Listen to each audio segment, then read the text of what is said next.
That Horrible Woman presents Tales from Deadman's Tome. Lake Monster. Written by Mr. Deadman. The 1965 Ford F-100's headlights pierced the darkness along Texas Highway 199. Bright as the beams were, the shroud of night was too thick, struggling to illuminate the way down Shoreline Road. Gary scanned the half-lit asphalt with a degree of caution, one hand on the wheel and a tall boy of Schlitz in the other. His eyes strayed long enough to get a quick taste of the ice-cold brew. And why not? This time of night, no one would be the wiser. His arm hanging out the passenger window, Willie sat shotgun. He tapped along as Conway Twitty's I Love You More Today played on an 8-track. Man, remember the last time we came down here? Willie adjusted his tattered trucker cap. Shit, man. Gary grinned. You got so drunk your fat ass almost drowned in the lake. The two partook in a mutual laugh, concluding with a synchronized chug of beer. Willie wiped his lips on a hairy forearm, some dripping onto thick chest hair. Oh, I'm surprised you weren't too shit-faced to save my ass. Let me tell you something, Gary said. I come from a long line of functional alcoholics. My mother was a drunk, and my mother's mother was drunk, which makes me one. But you see, I was born a drunk. You get what I'm saying? After guzzling the rest of his beer and crunching the can, Gary tossed it out the window. Yeah, my mama wasn't no drunk. Willie took another swig. Hell, man, your mama is as sweet as apple pie, said Gary, staring directly at Willie's face. The two shared the sort of tender moment only two dudes could share. But it ended when something darted out in front of them. When Gary was quick to turn the wheel, the old pickup swerved off the road. He slammed hard on the brakes, a loud pop on the driver's side, stopping the truck just before it collided head-on with a tree. What the hell was that thing? Willie pressed a cold can to his chest. What do you think it was? A damn deer. Gary killed the engine. I don't know. That didn't look like no deer to me. It's a fucking deer. Gary jumped out. A root had stabbed into the thick rubber and punctured the tire like a balloon. Fuck me, man. These were new. Willie ran around and hunched forward with a flashlight. His gut bulged out from the waistline of his dirty jeans. His boots dug into the mud as he squatted low. You probably should have been paying attention instead of talking about my mama. Well, thank God you're here to remind me. You don't have to get so angry. I was just trying to be helpful, man. Like the hole on the tire, Willie's mouth was wide open. He'd always been something of a mouth breather. I'm sorry, man. It's just that sometimes I feel like I get away from my wife to spend time with my other wife. Gary grabbed Willie's shoulder. And that's no good, man. You see me as another wife? That's the nicest thing you've said to me. A smile grew across Willie's face. His arms wrapped around Gary, his hand pushing Gary's head against his chest. That wasn't a compliment, you know. Gary pushed Willie away. You want me to go get the spare? Asked Willie. Nah, man. We came here to do some fishing. Let's do some damn fishing. We'll take care of this in the morning. Watching the bobber drift to the current, Gary lounged in a cheap folding chair near the muddy bank. The soft glow of a pale moon shimmered across the ripples of an otherwise dark lake. Frogs croaked, crickets chirped, and an earthy scent clung to a cool breeze. Gary smiled and glanced at Willie. I heard Nixon is pulling out of Nam. I heard Nixon is pulling out of Nam. After crushing a can, Willie tossed it.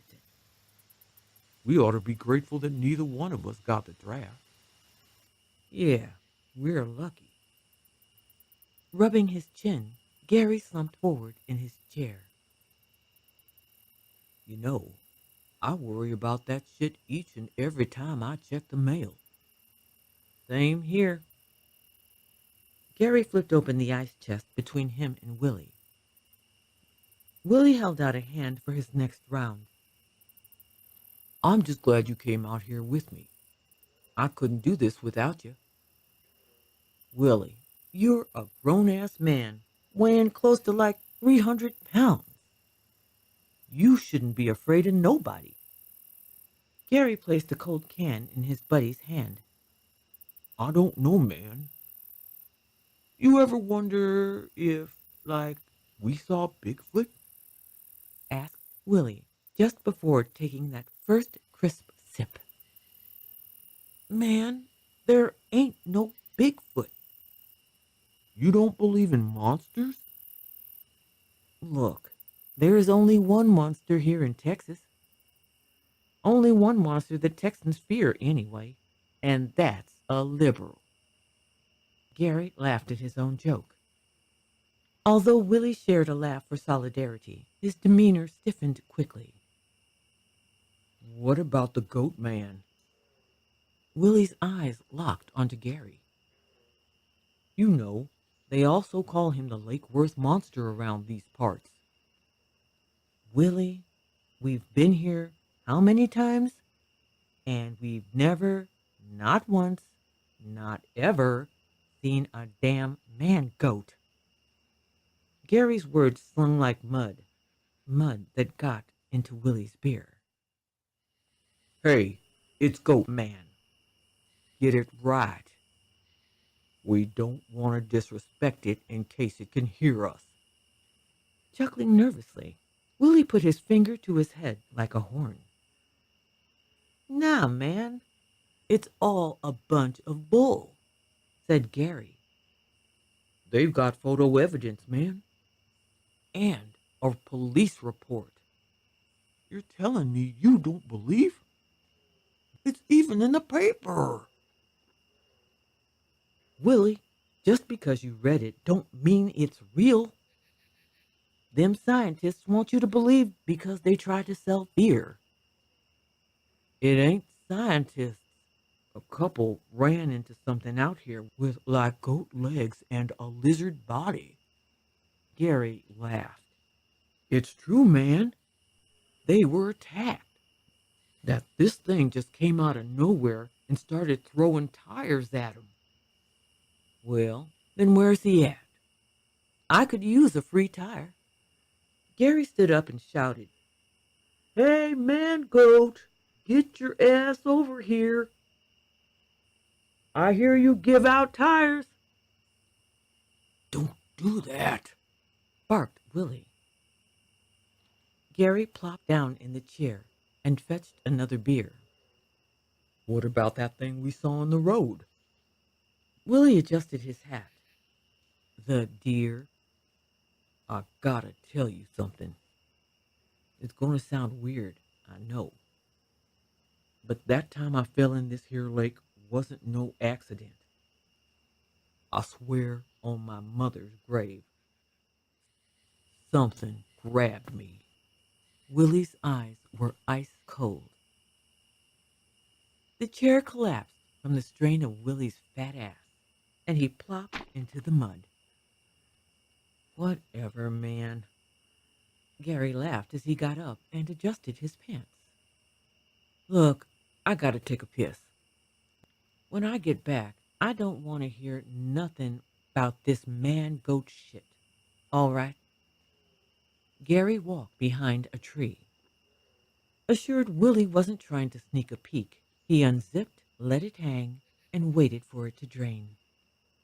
The air was chilly and quiet, like a morgue.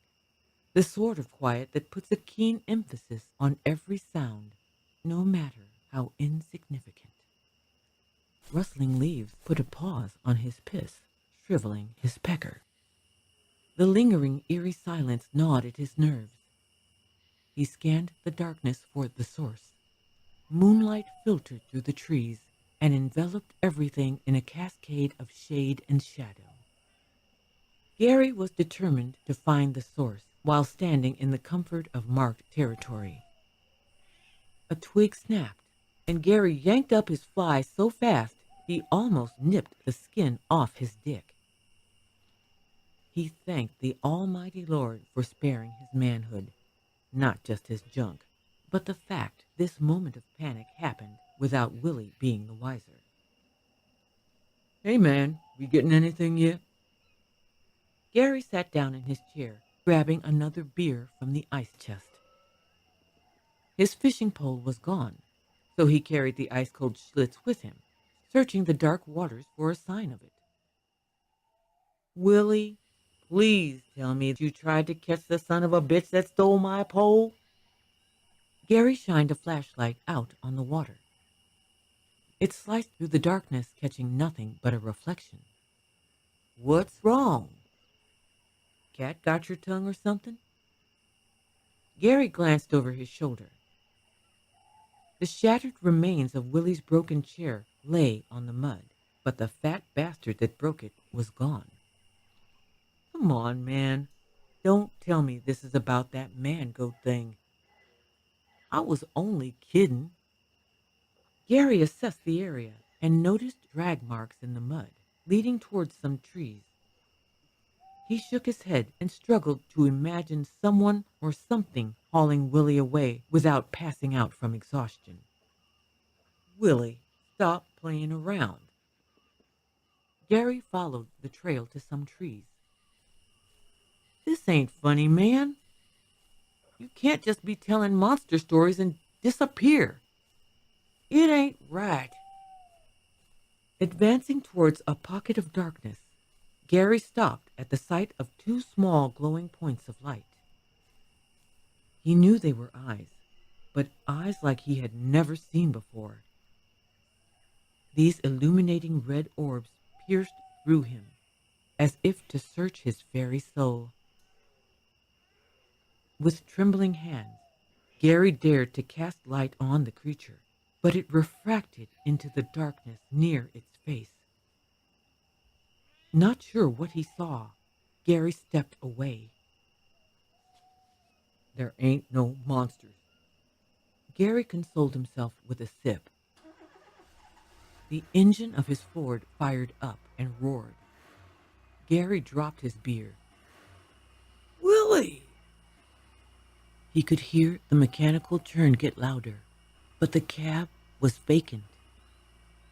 Fearing the worst, rushed to the truck, and Gary yanked on the passenger door. A slew of crushed cans spilled forth and pooled at his feet. Muddy prints and blood splatter decorated the interior. Gary tried to swallow, but his mouth was dry. Willie! Yelled Gary. His Winchester was gone from under the seat. The driver's side had broken glass, boot prints, and droplets of blood. Gary reached for his keys, but paused for a moment. Whatever it was that may or may not have killed Willie was out there, and he may not be able to do a damn thing about it. He could flee, sure, and die in the process like a damn coward. Knowing what he had to do, Gary killed the engine and pocketed the keys. He went to the bed of the truck to fetch his toolbox, retrieving an old rusty hammer. The boot prints went away from the truck, but then stopped, seemingly to glance back at it. There was an indentation on the vehicle's roof. No blood splatter. Whatever it was had Willie spooked. Gary tracked the prints for a few feet, then heard the crack of a 12-gauge, his 12-gauge, somewhere near the lake. "Willie!" Gary yelled as he wheeled around several trees. "Hang on! I'm coming!" Brushing through some branches, he thought he was getting closer, but it did not take long for doubt to eat his confidence. He made it to the bank of the lake, only to find himself alone. Gary waited, not sure why. The flashlight cut through the night, up and down the edge of the lake, but Willie was nowhere to be seen. A faint gleam caught his eye, beckoning Gary to get closer to the lake's edge. To his surprise, he found his Winchester poking from the water, as if reaching out for his hand. He reached forward, but his fingertips were 2 inches too short. Gary's feet sank into a layer of mud like a bowling ball in shit. Kneeling into the chilled darkness, he dropped the hammer and wrapped his hands around the barrel of his shotgun. "Gary!" Willie splashed, flailing around like a drowning ape. "Willie! You all right?" Gary called. The look of panic on Willie's face rattled Gary's nerves. He pulled his gun from the mud. "Take my hand, man!" Gary reached for his chubby friend as he waded closer with desperation. But Willie flashed and kicked, yet wasn't moving. Something had him. Something beneath the water. And just like that, Willie was pulled under. Gary raised his gun and lined his eyes down the sights. The dark liquid rippled, and bubbles rose to the surface, but he couldn't hear him scream. Gary tapped his index finger against the side of the trigger and waited. Another ripple. Something dark emerged from the water. Something big. Something that would give the devil nightmares, but it ducked back into the water. Gary took a chance and fired. Silence. Gary fired again and again, emptying the chamber of his Winchester at the thing beneath the water. The lake turned crimson, and a body floated to the surface. A fat, bloated carcass, barely recognizable. Gary shined a light. His heart sank into his chest. His skin turned white. A grave sickness grew from his core as his knees buckled. "Willie!" Tossing his gun aside, Gary ran further into the lake. He waded towards the body, a mound of bloody hamburger on its chest. Chunks of brain and splintered bone poked out from a shattered face. A single dead eye looked straight up at the sky. "Oh, Jesus!" Gary grabbed the corpse and pulled it towards the shore. The legs were intact. His jeans soaked but otherwise unscathed. No teeth marks. No penetration. His feet were still intact. His boots were still on. The monster had him, yet Willie's remains told a different story. Gary collapsed onto the moist soil. His body shook. His fingers trembled. His skin went cold. His hands gripped his face. Fingers pressed against his skull. Nails dug into his skin.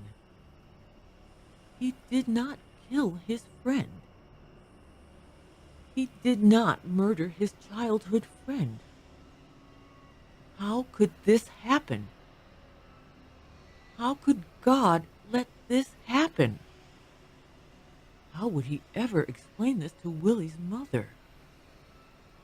How would he ever be able to break the news to her? He was no murderer. It was the monster. It was the goat man, or man goat, whatever Willie called it. That's what did this. That's what killed his friend. Because he ain't no monster.